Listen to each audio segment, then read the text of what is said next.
वचन, प्यारा वचन, ईशो मसीह का प्यारा वचन, पाव को दीप को राह को रोशन, ये है मसीह का प्यारा वचन, ये है वचन।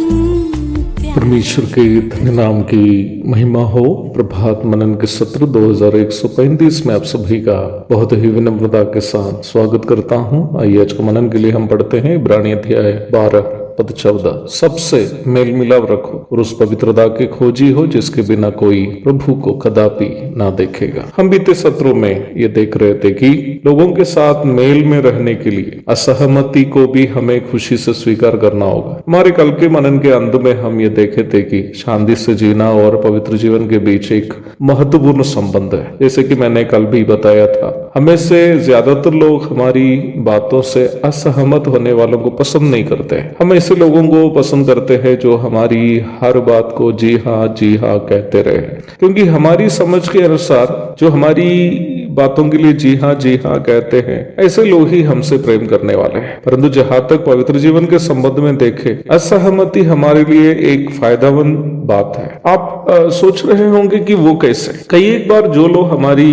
बातों से असहमत होते हैं वही हमें बहुत सारे जो खतराए हैं उसे बचाते हैं। जब हम बच्चे हैं, हमारे माँ बाप हमारी कई मांगों को मना करते हैं। उनकी बातों को मानने से अर्थात उनकी असहमति को स्वीकार करने से हम कई दुर्घटनाओं से बच जाते हैं। रास्ते में गाड़ी चलाते समय हमें कई बार निर्धारित रफ्तार से ज्यादा रफ्तार में चलाने की इच्छा होती है। हमारी इच्छा से असहमत होने वाले पुलिस प्रशासन से हम नफरत करते हैं। एक मिशन ट्रिप के सिलसिले में कश्मीर की ओर जाते समय एक बार मैं लखनऊ मथुरा दिल्ली एक्सप्रेस हाईवे में गाड़ी चला रहा था, जहां हमारे लिए निर्धारित प्रशासनिक रफ्तार 120 किलोमीटर प्रति घंटे थे। उतनी ही ज्यादातर स्पीड में रफ्तार में गाड़ी चलाने का इजाजत प्रशासन के द्वारा वहां दिया गया था, पर मैं अपनी गाड़ी एक्सप्रेसवे का आनंद उठाने की इच्छा से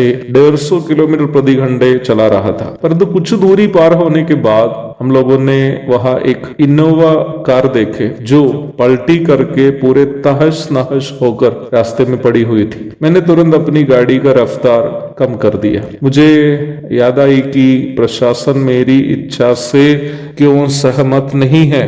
पारिवारिक जीवन में भी पति को पत्नी के साथ या पत्नी को पति के साथ कई एक बार असहमत होना पड़ता है। वर्तमान समय में कई दंपति एक दूसरे की असहमति को पसंद नहीं करते। कई लोग विवाह के बाद भी अपनी मनमर्जी का जीवन बिताना पसंद करते हैं। देखा जाए, असहमति को नहीं सह पाने वाले लोग अपने जीवन में खतरों को मोल लेने के साथ साथ पवित्रता में बढ़ने का विकल्प का इनकार भी कर रहा है। मेरा कहना यह भी नहीं है कि हर एक असहमति को हम स्वीकार करते रहे, वो तो संभव भी नहीं है। परंतु हमारी आत्मिक उन्नति के उपलक्ष्य में हमारी किसी बात का इनकार वचनानुसार कोई करे तो उनकी बात हमें माननी चाहिए, क्योंकि निम्न असहमति हमें पवित्रता की ओर बढ़ने के लिए मदद करती है। मुझे मेरे व्यक्तिगत जीवन में मालूम है कि कभी कभी मैं कुछ कदम जो उठाता हूँ, मेरी पत्नी मना करती है, अच्छा लगेगा कि आप ऐसे नहीं करें। और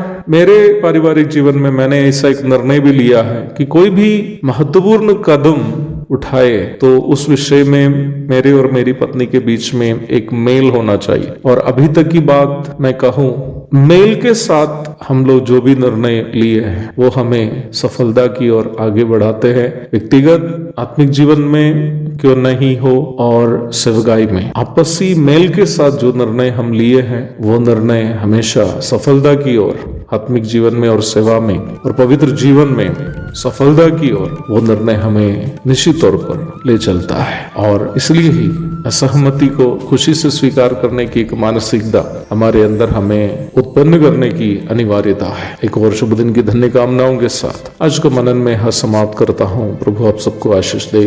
आमीन।